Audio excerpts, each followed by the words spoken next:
मैं किस चीज़ के लिए एक परफेक्ट हूँ, इसके लिए भी आपको ना पता होना बहुत ज़रूरी है। तो फिर मुझे जब मैं कराटे में 1-2 माह लगाई तो मुझे पता लगा कि मैं इसी गेम के लिए बनी। मेरी फैमिली ना एजुकेशन के भी हक़ में नहीं थी, तो वो एजुकेशन भी लड़कियों की करना बहुत मुश्किल था, इस वजह से कि आप जितना पैसा एजुकेशन पे इन्वेस्ट करते हैं, अगर आप इनकी शादी के लिए कर दें, वही इनकी शादी कर दें तो वो ज़्यादा बेस्ट होगा।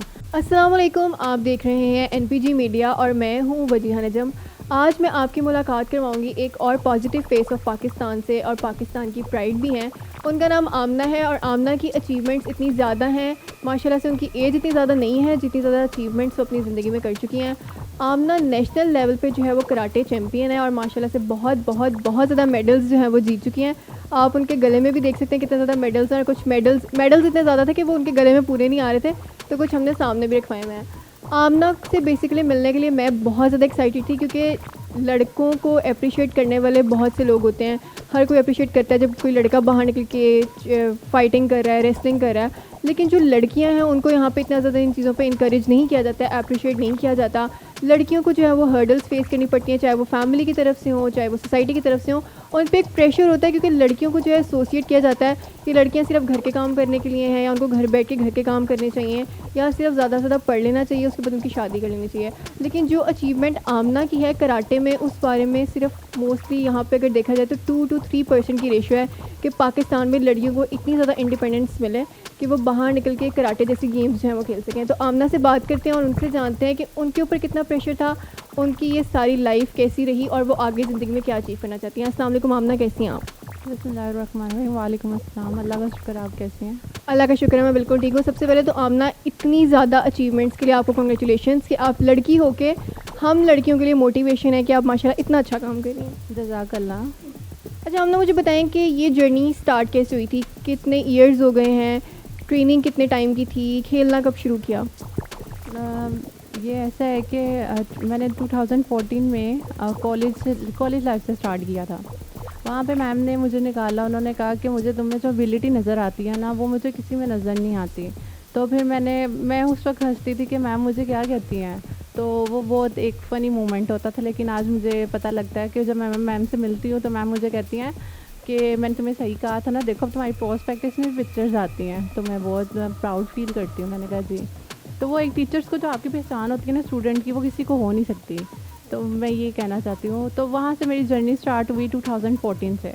वहाँ से फिर मैंने इंटर कॉलेजेट खेलना स्टार्ट की। वहाँ से मैं खेलते खेलते फिर यूनिवर्सिटी लेवल में स्पोर्ट बेस पे एडमिशन लिया। फिर मैंने जब मैं नेशनल होगी तो फिर अल्लाह का शुक्र है, करोड़ बार शुक्र है कि अल्लाह ताला ने इस काबिल किया कि मैं स्पोर्ट बेस पे पढ़ भी सकूँ। तो फिर मैंने वहाँ पे स्टडी की, MBA किया मैंने।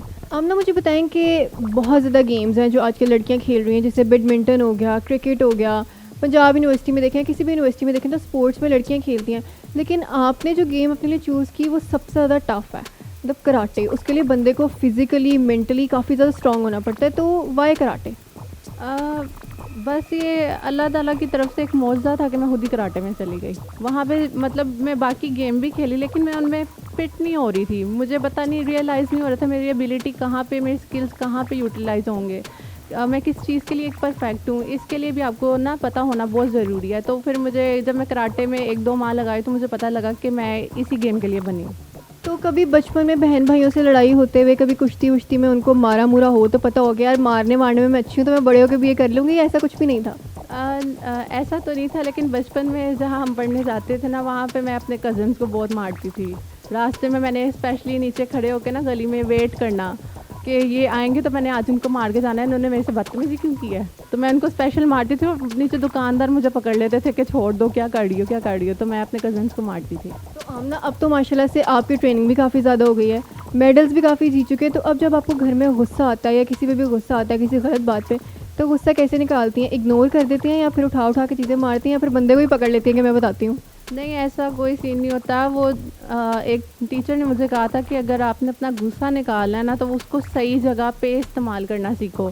तो वो मैं फिर ट्रेनिंग में उतारती हूँ जाके। ट्रेनिंग करना स्टार्ट कर देती हैं? हाँ जी, मैं जब ट्रेनिंग में जाती हूँ ना, फिर मुझे गुस्सा होता है, मैं सारा गुस्सा वहीं पे निकाल के आती हूँ। तो उस टाइम आप क्या करती हैं, चुप कर जाती हैं?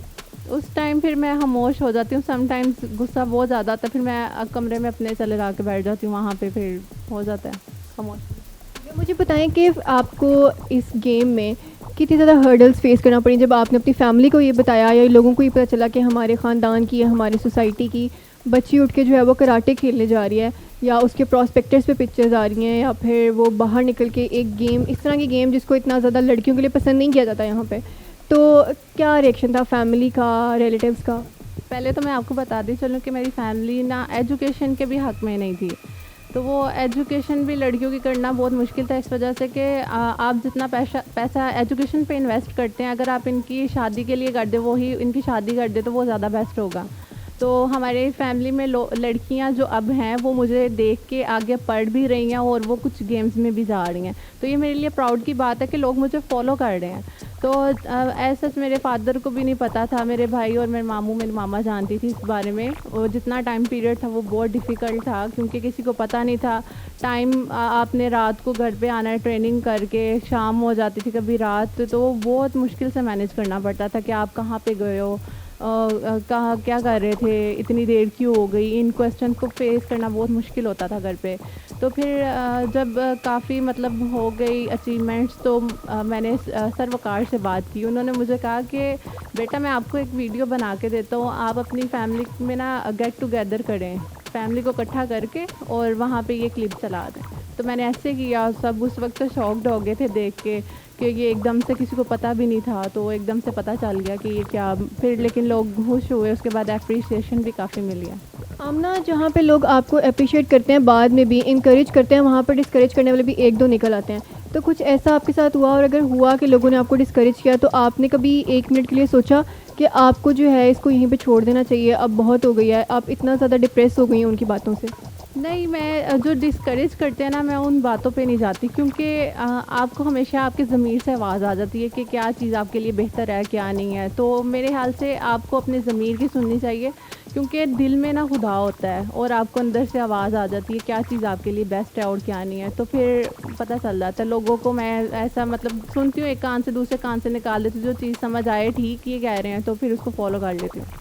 आमना, जो सेल्फ़ डिफेंस है वो बहुत ज़्यादा इंपॉर्टेंट है। आजकल हम देखते हैं जिस सोसाइटी में हम रह रहे हैं, जिस माशरे में रह रहे हैं, वहाँ पे आए दिन कोई ना कोई डिफरेंट केसेस निकलते हैं, हैरेसमेंट का केस, रेप केसेस, और इतने लोगों को अवेयरनेस नहीं है, ना ही हमारी स्कूलिंग इस तरह की होती है कि हमें वहाँ पे सेल्फ़ डिफेंस की ट्रेनिंग दी जाए। तो आप व्यूअर्स को ये बताएं कि सेल्फ़ डिफेंस की ट्रेनिंग में जो सबसे इम्पॉर्टेंट चीज़ है वो क्या है? सेल्फ़ डिफ़ेंस मैं ये कहूँगी कि लड़कियों के लिए बहुत ज़्यादा ज़रूरत है। उनको तो आना चाहिए इस वजह से कि आगे चल के वो अपनी खुद हिफाजत कर सके। जैसे कि सब जानते हैं वो मोटरवे वाले इंसिडेंट के बारे में, तो एटलीस्ट लड़कियों को सेल्फ़ डिफ़ेंस आनी चाहिए। उनको पता होना चाहिए कि क्या चीज़ पिन पॉइंट हैं, कहाँ पे आप अटैक करेंगे और कहाँ पे आप किसी को पकड़ सकते हैं। हम लोग बेसिकली ये सोचते हैं कि जो अगर एक पतला है बंदा या एक मोटा है, तो मोटे को हम कहते हैं कि वो बहुत ज़्यादा फिट है तो हम इसको पकड़ नहीं सकते। नहीं, ऐसा कुछ भी नहीं होता। सिर्फ ये मेंटल गेम होती है कि आपने सही टाइम पे सही डिसीजन लेना है। कब कौन अटैक करा, आपने कैसे उसको कहाँ पे कौन सी वो करनी है, सेल्फ डिफेंस टेक्निक, यही होती है। हमें थोड़ा सा बता दें कि अगर कोई आपको लग रहा है कि अननेसेसरी टच कर रहा है आपको, तो आपको जो है उस टाइम पे किस तरह से रिएक्ट करना चाहिए?